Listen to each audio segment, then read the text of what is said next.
নমস্কার সবাইকে, আমি ঝিলমিল লাইফস ব্লগে আপনাদের সবাইকে স্বাগত। আশা করছি আপনারা সবাই ভালো আছেন, আমরাও সবাই ভালো আছি। তাহলে চলুন ভিডিওটা শুরু করি। সেদিন সকাল সকাল ঘরের সব কাজ সেরে ছোট ছেলের সব খাবার বানাচ্ছিলাম। আগে গরম জল করছিলাম, তারপর গরম জল রেখে দিয়েছিলাম ঠান্ডা করতে দেওয়ার জন্য। তারপর ছেলের খাবার বানালাম। ছেলের খাবার বানানোর পর এবার দেখুন ওকে আমি খাওয়াচ্ছি। এরপর দেখুন আমি আমার ছেলের খাওয়ার জন্য ছোট ছোট কন্টেনারে নিয়ে নিয়েছিলাম লবণ, হলুদ, বাটার। এটা গরম জলের ফ্লাক্স, এটা গরম জল ঠান্ডা করে রাখার। আর এই দেখুন নান্নুকে, এত দুষ্টু হয়েছে। যতবারই ভিআইপিটা নামায় কিছু একটা নেওয়ার জন্য, ততবারই ভিআইপির উপরে উঠে এরকম দুষ্টামি করবে। এরপর আমরা রেডি হয়ে টোটোতে উঠে পড়লাম স্টেশনে যাওয়ার জন্য। তার আগে আমার বড় ছেলেকে নিতে হবে, কারণ আমার বড় ছেলে গেছিলো আগের দিন আমার মায়ের বাড়ি। তো সেখানেই ভাইকে বলা হয়েছে, ভাই একটু ওকে নিয়ে দাঁড়াস রাস্তায়, আমরা ওকে নিয়ে নেব। নান্নু আমার কাছে কিছুক্ষণ থাকার পর আবার ওর পাপার কাছে গিয়ে বসবে। এই যে শুরু করছে, তারপর আবার ওর পাপার কাছে গিয়ে বসলো। এই যে দেখুন বড় ছেলে গুডলুকে নিয়ে নেওয়া হয়েছে আমাদের টোটোতে। তারপর আমরা যাচ্ছি স্টেশনের দিকে। এটা আমার নান্নুর ফার্স্ট ট্রেন জার্নি। ও যে কী করবে সেটাই ভাবছিলাম। আর প্রচণ্ড গরম ছিল, খুব কাঁদছিল। আমরা যাওয়ার সময় এসি পাইনি, খুব কষ্ট হচ্ছিল ওর। আর এই যে আমাদের হোটেল, আমরা হোটেলে পৌঁছে গেছি। সব কিছু দেখাতে পারিনি কারণ গুব্বু খুব দুষ্টামি করছিল, ওর গরমে আর ভালো লাগছিল না। তারপর হোটেল রুমে পৌঁছে গেলাম। এই যে দেখুন, এটা আমার বড় ছেলে করছিল ভিডিও। এই যে বাথরুম, এই যে বেড। যদিও আমরা দুটো বেড একসাথে নিয়ে তারপর শুয়েছি, কেননা এই ফাঁকা থাকলে কোন দিক থেকে পড়ে যাবে ঠিক নেই, হয় নান্নু তা নাহলে গুডলু। একটা ছোট টেবিল রাখা ছিল, একটা সাইড টেবিল ছিল, চেয়ার ছিল। এই যে দেখুন,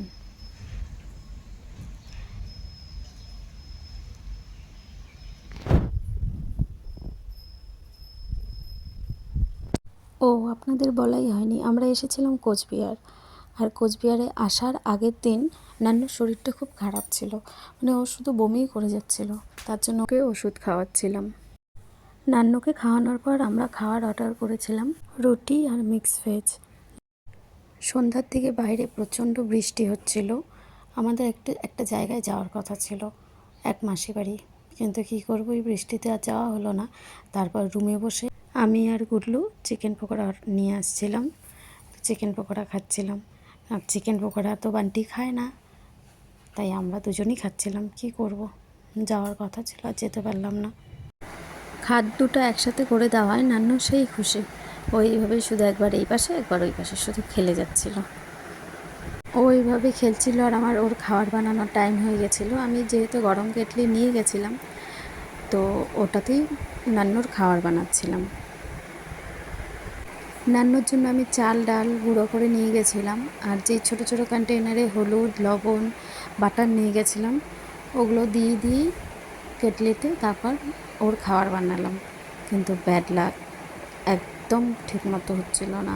2-3বার বানানো হয়েছিল, 2-3বার করে আমি গরম করছি, ওটা সেদ্ধ হচ্ছেই না ঠিকমতো। জানি সেটা চা আর কফির জন্য, কিছু করার নেই। এখন ভাবলাম যে তখন হোটেলে যদি সেরকম করে না পাই আমি ওর খাবার, তো কী করব, তো এটা নিয়ে যাওয়া হয়েছিল। অনেকবার সেদ্ধ করার পর হয়েছিল, তারপর সেটাই নান্নুকে খাওয়ানো হয়েছিল রাত্রে। আর পরের দিন সকালবেলা থেকে হোটেলে বলার পর যে নান্নুর জন্য জাস্ট একটু চাল আর ডাল সেদ্ধ করে দিলেই হবে, তো সেটাই তারা করে দিয়েছিল। তো নান্নুকে ঘুম পাড়িয়ে দেওয়া হয়েছিল খাওয়ানোর পর। তারপর আমাদের ডিনার চলে এসেছিলো ভাত, পাঁপড় ভাজা, মাছের ঝোল। মাছের ঝোলটা একদম সিম্পল ছিল, একদম বাড়ির মতো। এটা পরের দিন সকালবেলা, মানে 23 তারিখ। তো নান্নু এই যে ঘুমাবে আর একদম ওর দাদার কোলের মধ্যে গিয়ে এরকম ঘুমাবে। ঘুম থেকে উঠে এরকম দুষ্টামি করবে, এই যে উঠে এরকম সারাক্ষণ ওর গায়ের উপরে দুষ্টামি করবে আর ওকে উঠাবে। শুধু শুধু ওর দুষ্টামি দাদা ভাইয়ের সাথে। ওকে যতবার টেনে টেনে ওঠাই যে এখানে থাকিস না, দাদাভাই উঠে যাচ্ছে, দাদাভাই রাগছে কিন্তু রেগে যাচ্ছে, ও তাও জোর করে ওখানে শুয়ে থাকবে দাদাভাই কোলের উপরে, বলে কতক্ষণে ও উঠবে আর ওর সাথে ও দুষ্টামি করবে। তো সকালে আমরা ব্রেকফাস্ট সেরে বেরিয়ে গেছিলাম রাজবাড়ি দেখতে, আর সাথে আরও অনেক কিছু, সাগরদিঘি, মদনমোহন বাড়ি দেখতে বেরিয়েছিলাম। এই যে আমরা যে হোটেলে ছিলাম একদম রাজবাড়ির পাশে, এই যে রাজবাড়ি আর এই যে আমাদের হোটেল বেঙ্গল। আর এই যে আমরা ঢুকে পড়েছি রাজবাড়ি। তো খুবই সুন্দর, কিন্তু প্রচণ্ড গরম ছিল, মানে এত গরম পড়ছিল সেদিন বলার বাইরে। আগের দিন বৃষ্টি হওয়াতে আরও বেশি গরম লাগছিল। রাজবাড়ির ভেতরে ঢুকে তো ফটো তুলতে দেয় না, তাই আমরা বাইরেই কয়েকটা ফটো আর ভিডিও করেছিলাম। তারপর সেখান থেকে চলে গেছিলাম আমরা সাগরদিঘি। বেশ সুন্দর হাওয়া দিচ্ছিল সেই জায়গাটাতে, তো ওখানেও কয়েকটা ফটো তুললাম আমরা। আমাদের যে টোটো করে নিয়ে গেছিলো সেই ভাইটাই তুলে দিয়েছিল কয়েকটা ফটো। এই যে আমাদের ফটো।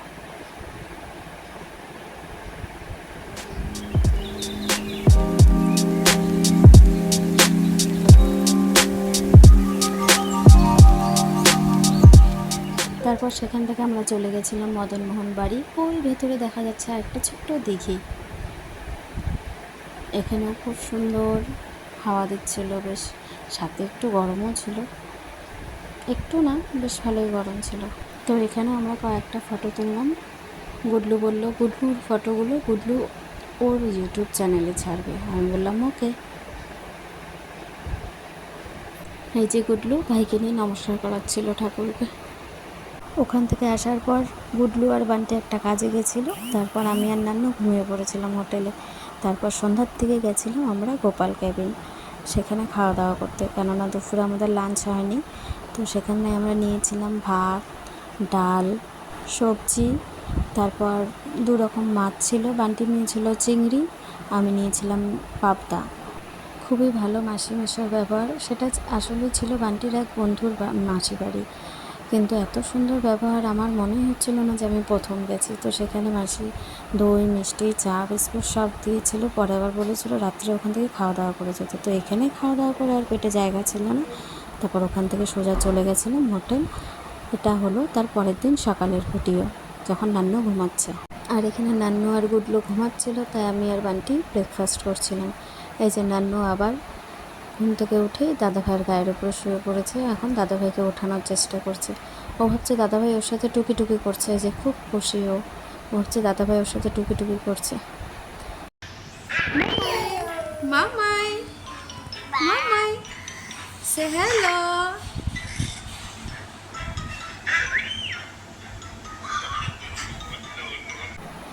এগুলো সব গুডলুর জন্য রাখা, যে গুডলু ঘুম থেকে উঠে তারপর খাবে। তো ব্রাশ করতে গেছিলো, তো এসেও খাওয়া দাওয়া, আর ওটা নান্নুর খাওয়ার। প্রথমে ভেবেছিলাম নান্নুর খাবারটা ট্রেনে নিয়ে যাব, ওখানে গিয়ে খাওয়াবো, আর এখান থেকে স্যারেলাক বা কিছু খাইয়ে নিয়ে যাব। তারপর ভাবলাম ট্রেনে নিয়ে যাওয়ার পর যদি খাবারটা নষ্ট হয়ে যায় তারপরে কী করব। তাই তখন ঘুম থেকে ওঠানোর পর ওকে এই ভাতটাই খাইয়ে নিয়ে গেছিলাম, আর তারপর ট্রেনে গিয়ে স্যারেলাক খাইয়ে দিয়েছিলাম। এই যে ওর দুষ্টামি শুরু। ঘুম থেকে উঠে দাদাভাইকে ঘুম থেকে উঠে দিয়েছে, এই চেয়ার টানাটানি করতে করতে সারা হোটেলময় এটাই করে যাচ্ছিলো, শুধু একবার চেয়ার এদিক থেকে ওই দিক, একবার চেয়ার ওদিক থেকে এই দিক। এই যে আমরা বেরিয়ে পড়ছি, বাই বাই কোচবিহার। সব লাগেজ নিয়ে বেরিয়ে গেছে, আর আমার নান্নু শুধু দৌড়ে দৌড়ে শুধু এই হোটেলের রুমেই ঢুকছে।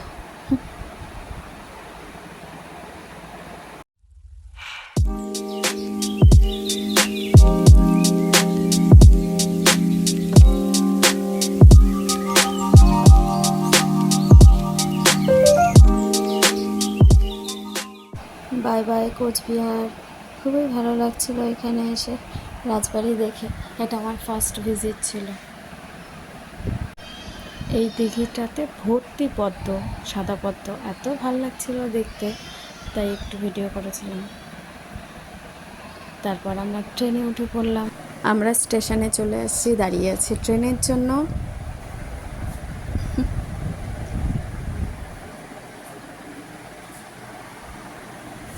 এই যে আমরা ট্রেনে উঠে পড়লাম।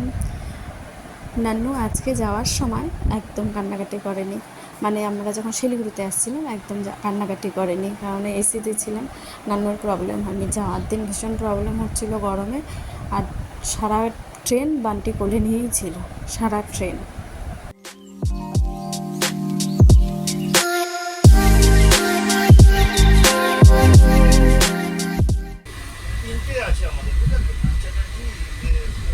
মাম্মা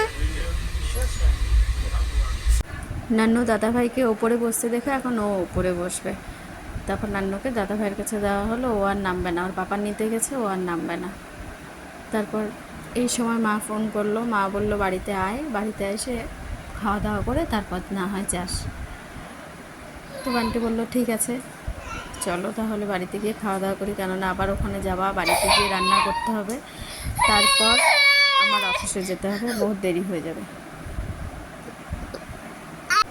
তারপর ট্রেনে আমরা শশা নিয়েছিলাম।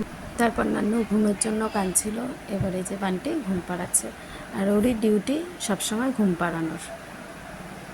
আর জানি না কেন নান্নু ওর কোলে গেলেই কেন জানি ঘুমিয়ে পড়ে, আমি এতক্ষণ ধরে বসে থেকে ঘুম পাড়ানোর জন্য ঘুমায় না।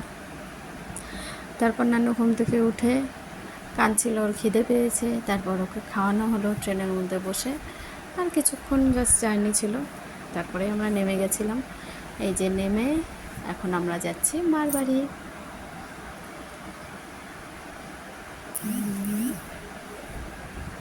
এই যে আমরা চলে আসছি মার বাড়ি। মার বাড়িতে গিয়ে বান্টি তাড়াতাড়ি খাওয়া দাওয়া করে ও অফিসের জন্য চলে গেল ভিআইপিটা নিয়ে। তারপর আমি গুডলু খাওয়া দাওয়া করে নিলাম, তারপর বাড়ি চলে গেছি। ভিডিওটা কেমন লাগলো অবশ্যই কমেন্ট করে জানাবেন, আর যদি ভালো লেগে থাকে তাহলে প্লিজ একটা লাইক করে দেবেন। আপনারা সুস্থ থাকবেন, ভালো থাকবেন। তাহলে আজকে এখানে শেষ করছি।